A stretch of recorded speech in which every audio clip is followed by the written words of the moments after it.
نحمده ونصلي على رسوله الكريم أما بعد أعوذ بالله من الشيطان الرجيم بسم الله الرحمن الرحيم وإن لكم في الأنعام لعبرة نسقيكم مما في بطونه من بين فرث ودم لبنا خالصا سائغا للشاربين۔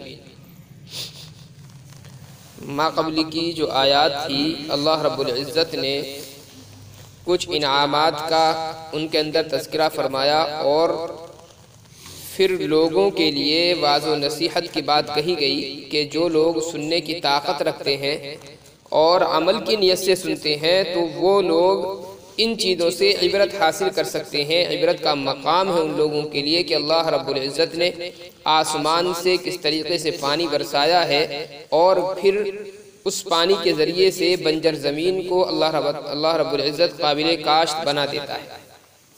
اس کے بعد میں کچھ اور نعمتوں کا اللہ تبارک و تعالیٰ نے تذکرہ فرمایا ہے۔ وَإِنَّ لَكُمْ فِي الْأَنْعَامِ لَعِبْرَةً، اور تمہارے لیے جانوروں میں بھی عبرت کا مقام ہے۔ نُسْقِيكُم مِّمَّا فِي بُطُونِهِ، ہم تمہیں سیراب کرتے ہیں اس چیز سے جو ان کے پیٹ میں ہوتا ہے۔ مِن بَيْنِ فَرْثٍ وَدَمٍ لَبَنًا خَالِصًا، گوبر اور خون کے درمیان صاف ستھرا دودھ، سائغ للشاربین، جو پینے والوں کے لیے آسان ہوتا ہے۔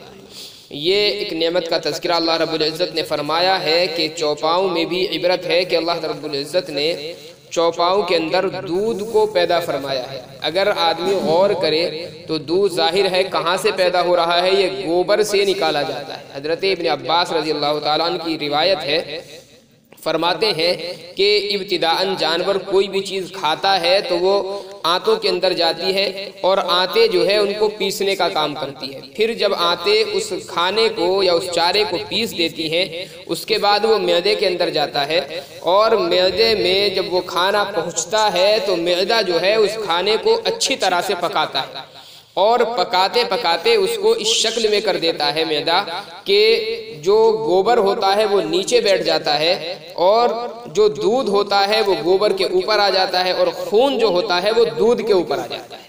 تو تینوں چیز یکے بعد دیگرے ایک ہی جگہ پر جمع ہوتی ہیں۔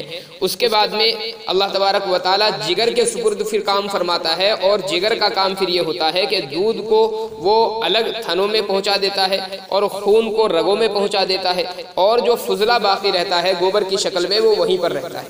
تو یہ اللہ رب العزت کی کاراگری ہے کہ ایک ہی جگہ پر ایک ہی برتن میں، حالانکہ کوئی انسان اگر یہ چاہے کہ تینوں چیزوں کو الگ الگ کر دے تو یہ ناممکن سی بات ہے، لیکن اللہ رب العزت نے گویا کہ ایک ہی وہ برتن ہے، اوج جس کو ہم کہہ سکتے ہیں، وہیں پر گوبر بھی جمع ہو رہا ہے، وہیں پر خون بھی ہے اور خون اور گوبر کے درمیان سے اللہ رب العزت سفید اور صاف اور شفاف بالکل دودھ نکال دیتا ہے۔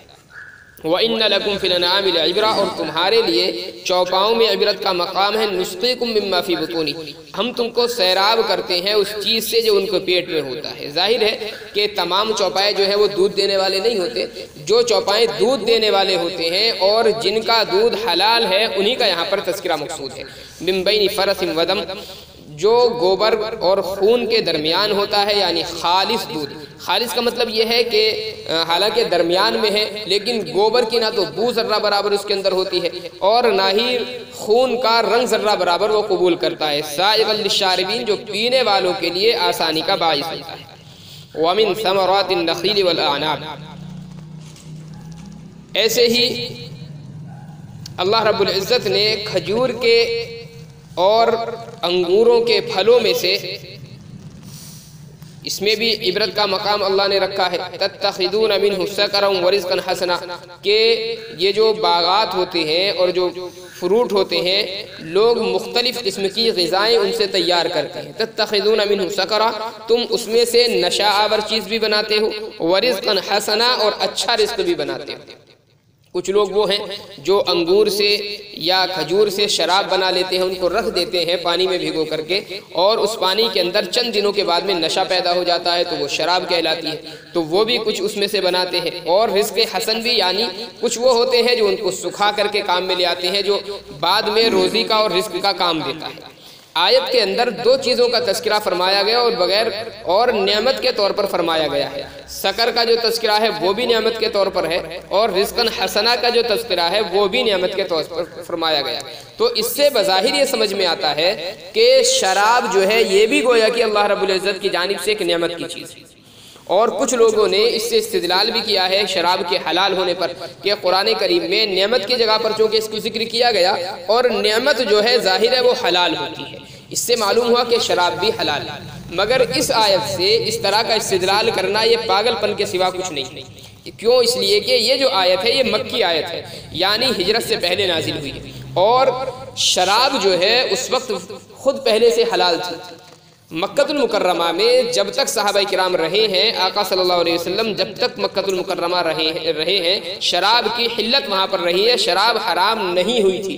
اس لیے اس آیت کو شراب کے حلت پر پیش کرنا اور شراب کے حلال ہونے کا اس آیت سے استدلال کرنا بالکل غلط ہے، اس لیے کہ شراب تو حرام ہے ہی نہیں۔ ابھی شراب حرام ہوئی ہے اس وقت جب آقا علیہ السلام مدینہ منورہ تشریف لے آئے۔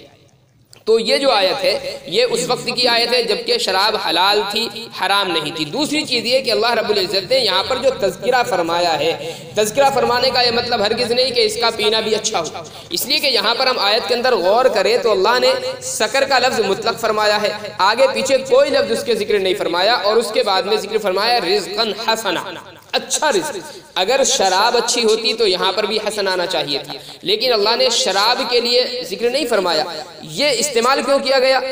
اہل عرب کا جو ذوق تھا، اور اہل عرب انگوروں کو یا کھجور کو جن چیزوں میں استعمال کرتے تھے تو ان کے استعمال کے اعتبار سے شراب کا تذکرہ کر دیا گیا کہ کچھ لوگ وہ ہیں جو شراب بھی بناتے ہیں لیکن رزق حسن بھی اس سے بناتے ہیں، یعنی اس کو سکھا کر کے رکھ لیتے ہیں جس سے کشمش بن جاتی ہے اور چھوارے بن جاتے ہیں۔ ان فی ذلک لآیۃ لقوم یعقلون، یقیناً اس میں نشانیاں ہیں ایسی قوم کے لیے جو سمجھ رکھتی ہیں۔ وَأَوْحَى رَبُّكَ إِلَى النَّحْلِ أَنِ اتَّخِذِي مِنَ الْجِبَالِ بُيُوتًا۔ اس کے بعد اللہ رب العزت نے ایک عجیب سی نعمت کا اپنی تذکرہ فرمایا ہے۔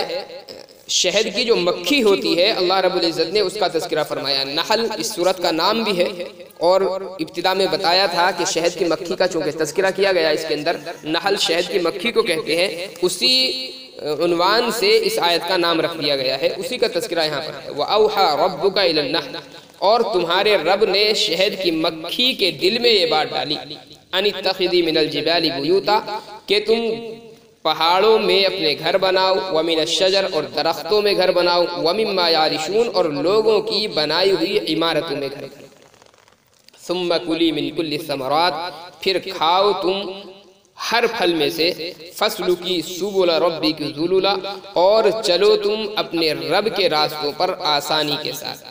یخرج من بطونها شراب مختلف الوان، اللہ تبارک و تعالی نکالتا ہے اس کے پیٹ سے پینے کی چیز مشروب جس کے رنگ مختلف ہوتے ہیں، فیہ شفاء للناس، اور اس میں لوگوں کے لیے شفا ہے۔ یہ اللہ رب العزت کی عجیب صنعت گری اور کاراگری ہے کہ اللہ رب العزت نے جیسے انسانوں کے اندر نظم و نسق پیدا فرمایا ہے، شہد کی مکھی کے اندر بھی اللہ رب العزت نے بعینہ انسانوں جیسا نظم و ضبط پیدا فرمایا۔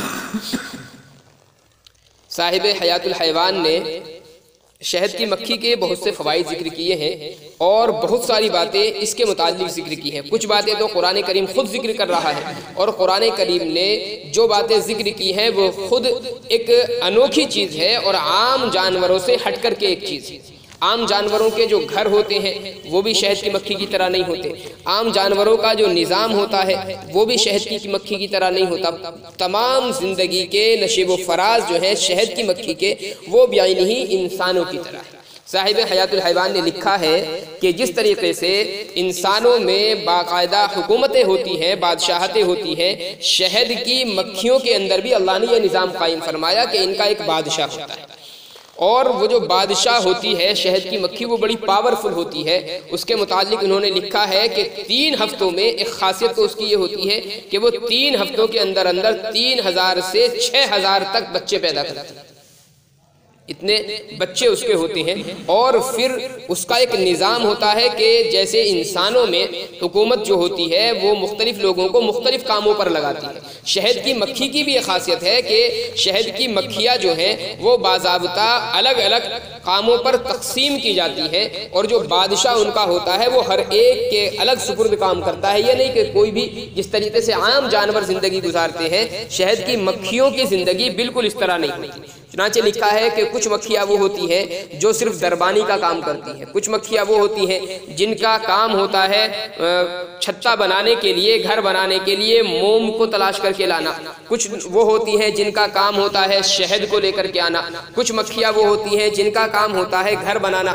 تو ساری مکھیاں سارے کام انجام نہیں دیتی، بلکہ گھر بنانے والی جو مکھیاں ہیں جن کو ہم انجینئر اپنی زبان میں کہہ سکتے ہیں وہ الگ ہوتی ہیں، دربانی کرنے والی الگ ہوتی ہیں، شہد لانے والی الگ ہوتی ہیں، موم اکٹھا کرنے والی الگ ہوتی ہیں، بچوں کی حفاظت کرنے والی جو ہوتی ہیں وہ الگ مکھیاں ہوتی ہیں۔ یہ باضابطہ اللہ رب العزت کا ایک نظام ہے جو شہد کی مکھی کو اللہ رب العزت نے سپرد فرمایا ہے۔ اور صاحب حیات الحیوان نے ایک چیز اور بڑی عجیب لکھی ہے کہ شہد کی مکھیوں کی ایک خاصیت اور ہے، جب شہد کی مکھیاں شہد لے کر کے آتی ہے تو ان کو یہ تاکید ہوتی ہے کہ وہ کسی گندی جگہ پر نہ بیٹھے، اور جو دربان وہاں پر کھڑے ہوتے ہیں ان کے چھتے کے باہر، ان کی یہ ذمہ داری ہوتی ہے کہ جو بھی مکھی شہد لے کر کے آ رہی ہے وہ باضابطہ اس کو چیک کرے، اور اس کو باضابطہ جو دربان ہوتے ہیں وہ چیک کرتے ہیں، اور اگر کوئی مکھی ایسی پائی جاتی ہے کہ وہ گندگی پر بیٹھ کر کے آئی ہے تو دربان اس کو شہد لے جانے کے اندر اجازت نہیں دیتا، بلکہ وہیں سے اس کو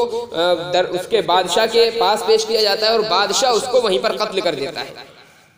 آپ نے دیکھا ہوگا شہد کی مکھیوں کا جہاں پر چھتا بنا ہو نیچے بہت ساری مکھیاں مری ہوئی پائی جاتی ہیں، لکھتے ہیں کہ یہ وہی مکھیاں ہوتی ہیں عام طور پر جن کو بادشاہ قتل کرا دیتا ہے، اس لیے کہ وہ گندگی پر بیٹھ کر کے آ رہی ہے۔ تو اللہ رب العزت نے یہ عجیب سا نظام ان کے متعلق قائم فرمایا ہے، اور قرآن کریم کی جو آیت ہے وہ خود بتا رہی ہے کہ ان کا جو نظام ہے عام جانوروں سے، عام پرندوں سے اور عام کیڑوں سے ہٹ کر کے ایک نظام ہے۔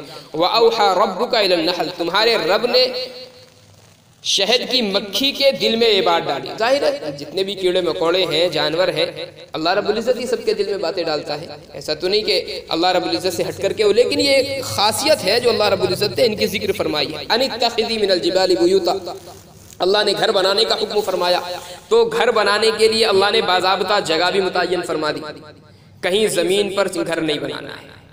کیوں؟ اس لیے کہ زمین کی جو ہوا ہوتی ہے وہ گندی ہوا ہوتی ہے، اس کے اندر اگر گھر بنایا جائے گا تو شہد کے گندگی میں ملوث ہونے کا خطرہ ہے، کم از کم گندی ہوا اس کو لگے گی۔ اس لیے اللہ رب العزت کا پہلا جو حکم ہے وہ یہ کہ گھر بناؤ، اور دوسرا ہے کہ گھر نیچے نہیں بنانا بلکہ اونچی جگہ پر بنانا ہے۔ ان اتخذی من الجبال بیوتا، پہاڑوں میں گھر بنانا ہے، ومن الشجر، درختوں میں بنانا ہے، ومما یعرشون، لوگوں کی بنائی ہوئی بلڈنگوں میں گھر بنانا۔ ہم دیکھتے ہیں عام طور پر انہی جگہوں پر اس کے گھر ہوتے ہیں کہ اونچی جگہ پر ہی شہد کی مکھیاں گھر بناتی ہیں۔ اس کے بعد اللہ رب العزت کا حکم کیا ہے؟ ثم کلی من کل الثمرات، پھر ہر طرح کے پھل کھاؤ۔ ظاہر ہے کہ پوری دنیا کے پھل تو مراد نہیں ہو سکتے، مقصود یہ ہے کہ آس پاس کے علاقے میں جو قابل استعمال پھل ہوں ان کو کھانے کا مکلف بنایا گیا۔ فَاسْلُكِي سُبُلَ رَبِّكِ ذُلُلًا، اور چونکہ وہ پرندے ہیں، اڑنے والے ہیں، بسا اوقات یہ ہوتا ہے کہ جس علاقے میں ان کا چھتا بنا ہوا ہے اس علاقے میں پھول نہیں ہے، پھل نہیں ہے، اب شہد کا انتظام ان کو کرنا ہے، تو اللہ رب العزت نے پھر ان کو باضابطہ راستے سکھائے۔ اگر دنیا میں ہمارے راستے ہوتے، بستیوں کے راستے ان کو بتائے جاتے، تو بستیوں کے راستے ہوتے ہیں ٹیڑھے میڑھے، اس لیے ان کے بہکنے کا اندیشہ تھا اور ان کے گمراہ ہو جانے کا اندیشہ تھا، راستوں کے بھول جانے کا اندیشہ تھا، اس لیے اللہ نے فضا میں ان کو باضابطہ راستہ بتلایا۔ فَاسْلُكِي سُبُلَ رَبِّكِ ذُلُلًا، آسانی کے ساتھ اپنے راستے پر چل۔ ذلل کا کچھ لوگوں نے ترجمہ یہ کیا کہ آسانی کے ساتھ، یعنی اللہ نے راستے بتائے ہیں، کچھ لوگوں نے اس کا ترجمہ یہ کیا، اس کا مفہوم یہ لکھا ہے کہ مطلب اس کا آسانی کے ساتھ چلنے کا یہ ہے کہ اللہ رب العزت نے حکم فرمایا ہے باضابطہ اس انداز سے تم اڑو کہ تمہارے منہ کے اندر جو شربت ہے جو تم چوس کر کے آ رہی ہو، جب تک تم اپنے چھتے پر اپنے مکان تک پہنچو وہ شہد میں تبدیل ہو جائے۔ تو یہ بھی اللہ تبارک و تعالیٰ کا ایک حکم ہے۔ پھر آخر میں اللہ تبارک و تعالیٰ نعمت کے طور پر فرماتا ہے یخرج من بطونها شراب، اس کے پیٹ سے پینے کی چیز نکلتی ہے مختلف الوان، جس کے رنگ مختلف ہوتے ہیں۔ یہ اللہ رب العزت کی عجیب کارگری ہے کہ مختلف اوقات میں جیسے پھل ہوتے ہیں، جیسے فروٹ ہوتے ہیں، اللہ تبارک و تعالیٰ اسی کے اعتبار سے رنگ کو مختلف کرتا ہے۔ جانور جو ہے وہ بھی گھاس مختلف موسموں میں مختلف رنگ کی کھاتے ہیں، لیکن دودھ ہمیشہ ایک شکل کا آتا ہے۔ یہ اللہ رب العزت کی کارگری ہے کہ مکھیاں جو ہے وہ رس چوس کر کے لا رہی ہے تو اس کا رنگ تبدیل ہو رہا ہے، لیکن جانور جو ہے بھینس وغیرہ یہ مختلف چارہ کھاتے ہیں تو رنگ تبدیل اللہ تبارک و تعالیٰ نہیں فرماتا، بلکہ سفید دودھ ہی اللہ نکالتا ہے۔ فیہ شفاء للناس، شہد کے متعلق فرمایا کہ اس میں لوگوں کے لیے شفا ہے۔ کیا تمام امراض سے شفا ہے یا بعض امراض سے شفا ہے؟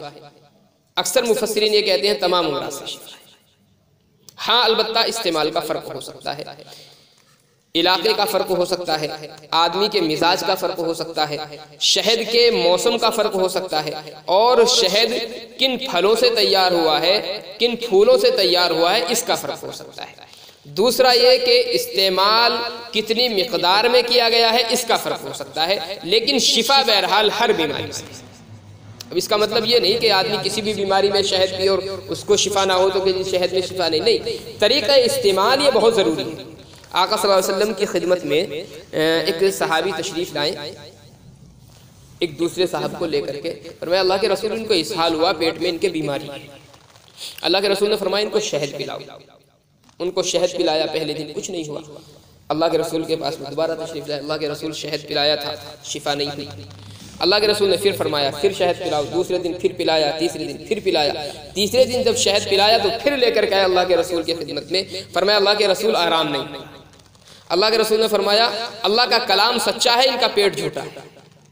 مطلب یہ ہے کہ ان کا جو پیٹ ہے وہ شہد کو قبول نہیں کر رہا۔ بہرحال اس کے بعد میں اس کو شہد پلایا گیا تو چوتھے دن اللہ رب العزت نے پھر ان کو شفا عطا فرمائی۔ تو مطلب یہ ہے کہ شہد کے اندر شفا تو ہے، لیکن طریقہ استعمال میں ہاں فرق آ سکتا ہے۔ یہ جو ہے ماہر حکیم، ماہر ڈاکٹر حضرات بتائیں گے کہ کس مرض کے اندر شہد کو کتنی مقدار میں استعمال کریں یا کون سے موسم کا استعمال کریں تو شفا ہو سکتی ہے۔ ان فی ذلک لآیۃ لقوم یتفکرون، یقیناً اس میں نشانی ہے ایسی قوم کے لیے جو غور و فکر رکھتے ہیں۔ ایک اور بڑی ایک حدیث ہے شہد کی مکھی کے تعلق سے، صاحب قرطبی نے غالباً وہ ذکر کی ہے۔ فرماتے اللہ کے رسول نے فرمایا ہے کہ جہنم میں جیسے بہت ساری چیزوں کو ڈالا جائے گا، ویسے ہی زہریلے جو کیڑے مکوڑے ہوں گے ان کو بھی جہنم میں ڈالا جائے گا، اور ان کو جو جہنم میں ڈالا جائے گا وہ سزا کے طور پر نہیں ہوگا، بلکہ اس لیے ہوگا تاکہ جہنمیوں کو وہ ڈسے اور یہ ان کو سزا دی جائے۔ اللہ کے رسول نے فرمایا شہد کی مکھی کو جہنم میں نہیں ڈالا جائے گا۔ تو یہ بھی اس کی خصوصیت ذکر کی ہے شہد کی مکھی کی۔ کچھ لوگوں نے اسی لیے اس کو مارنے سے بھی منع فرمایا ہے۔ واللہ خلقکم ثم یتوفاکم، اللہ وہ ہے جو اللہ نے تم کو پیدا فرمایا ہے، ثم یتوفاکم، پھر اللہ تم کو وفات دے گا۔ وَمِنْكُمْ مَنْ يُرَدُّ إِلَىٰ أَرْذَلِ الْعُمْرِ، اور تم میں سے کچھ لوگ وہ ہیں جن کو اللہ ارذل عمر تک پہنچا دیتا ہے۔ ارذل عمر کہتے ہیں 75 سال سے اوپر کی عمر کو۔ مختلف روایتیں ہیں، کچھ نے 75، کچھ نے 80، کچھ نے 90 سال لکھا ہے، لیکن بہرحال یہ جو عمر ہے ارذل عمر کہلاتی ہے۔ اور ارذل عمر یہ جو عمر آدمی کی ہوتی ہے یہ گویا کہ اللہ رب العزت بس اس کا بچپنا دوبارہ لگاتا ہے۔ عام طور پر اس عمر میں پہنچ کر کے آدمی کا جو دماغ ہوتا ہے وہ صحیح سے کام نہیں کرتا۔ اس کو ذکر کیا لِكَيْ لَا يَعْلَمَ بَعْدَ عِلْمٍ شَيْئًا، تاکہ وہ کچھ بھی نہ جانے کسی بھی چیز کو جان لینے کے بعد۔ مطلب یہ ہے کہ بہت ساری چیزیں اس عمر میں آ کر کے آدمی بھول جاتا ہے۔ اول تو بہت ساری چیزیں اس کو یاد ہی نہیں رہ پاتی، اگر کوئی چیز بتائی جائے کچھ دیر بعد میں وہ پھر بھول جاتا ہے اس کو کیا بتایا تھا۔ تو یہ جو عمر ہوتی ہے گویا کہ دماغ اس میں کام کرنا چھوڑ دیتا ہے۔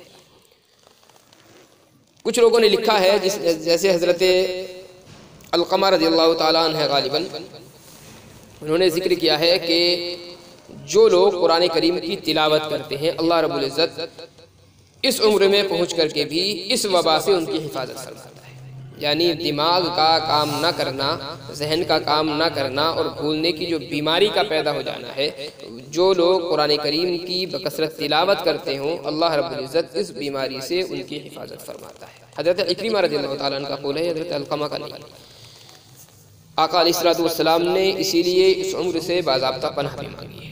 اللہ رب العزت نے سے آقا صلی اللہ علیہ وسلم جب دعا فرمایا کرتے تھے تو ان دعاؤں میں ایک دعا یہ بھی ہوتی تھی کہ اللہ میں ارذل عمر سے آپ کی پناہ مانگتا ہوں، چونکہ آدمی کو شعور ہی نہیں ہوتا کہ وہ کیا کہہ رہا ہے کیا نہیں کہہ رہا ہے، اس لیے بہرحال یہ جو عمر ہے یہ خطرناک آدمی کے لیے ہے۔ ان اللہ علیم قدیر، اللہ تعالیٰ جاننے والا ہے اور قدرت والا ہے۔ مختلف اللہ تبارک و تعالیٰ نے یہ نعمت ذکر فرمائی ہیں، جیسے آسمان سے پانی کا برسانا ہے، پھر بنجر زمین کو اس کے ذریعے سے زندہ کرنا، پھر چوپاؤں کے پیٹ کے اندر گوبر اور خون کے درمیان اللہ رب العزت کا صاف اور شفاف دودھ کا پیدا فرمانا، اس کے بعد میں کھجور کا اور انگور کا اللہ نے تذکرہ فرمایا کہ اس سے شراب کا یا مشروب کا شربت وغیرہ کا انسان بنا کر کے استعمال کرنا، پھر شہد کا اللہ نے تذکرہ فرمایا کہ ایک جانور ہے جو زہریلا جانور ہے اور اللہ رب العزت اس کے ذریعے سے صاف اور شفاف شہد کو نکال رہا ہے، اور جو بالکل مکمل طور پر صاف ہوتا ہے ہر آلودگی سے۔ حالانکہ ہونا تو یہ چاہیے تھا کہ زہریلا وہ جانور ہے تو زہر کا اثر کچھ نہ کچھ اس کے اندر آنا چاہیے، لیکن زہر کا اثر بھی اس کے اندر نہیں آیا۔ شہد کے متعلق ایک چیز یہ ہے کہ شہد یہ ہے کیا چیز؟ کیا مکھیوں کے منہ کی رال یا تھوک یا لعاب ہے، یا ان کے جسم سے نکلنے والا فضلہ ہے جس کو ہم بیٹ کہہ سکتے ہیں؟ تو اس کے متعلق کوئی بہت زیادہ فیصلہ کن بات علماء نے یا حکماء نے ذکر نہیں کی ہے۔ ارسطاطالی سے ایک حکیم گزرا ہے بہت بڑا، اس نے تحقیق شروع کی تھی اس کی کہ میں یہ دیکھوں کہ شہد کی مکھیاں جو یہ لاتی ہیں، شہد جو بنتا ہے وہ کس چیز سے بنتا ہے۔ تو اس نے، چونکہ بڑا حکیم تھا، اس نے ایک انتظام یہ کیا کہ شیشے کے کچھ گھر ان کے لیے بنوائے، اور وہ اسی انداز سے اس نے بنوائے جیسا کہ مکھیاں جو ہیں وہ شہد تیار کرنے کے لیے اپنے گھر بناتی ہے۔ وہ یہ دیکھنا چاہتا تھا کہ دیکھو شہد جو ہے یہ منہ کا لعاب اور رال ہوتی ہے یا ان کا فضلہ ہوتا ہے، لیکن اللہ تبارک و تعالیٰ نے مکھیوں کے جو کارگری عطا کی ہے، اس نے گھر تو بنوا دیے، لیکن جب وہاں پر مکھیاں آ کر کے بیٹھی اور انہوں نے شہد بنانا شروع کیا تو شہد بنانے سے پہلے انہوں نے ایک کام یہ کیا کہ چاروں طرف سے اس کو پہلے موم سے بند کر دیا، اور جب دکھائی دینا بالکل بند ہو گیا تب کہیں جا کر کے انہوں نے شہد بنایا۔ تو اس کا فیصلہ آج تک کوئی نہیں کر پایا ہے کہ یہ رال ہے یا فضلہ ہے۔ حضرت علی رضی اللہ تعالیٰ عنہ کے ایک قول سے معلوم ہوتا ہے کہ فضلہ ہے، بہت سارے حضرات نے اس کو مکھیوں کی رال بھی لکھا ہے۔ بہرحال اللہ بہتر جانتا ہے۔ اللہ عمل کی توفیق عنایت فرمائے۔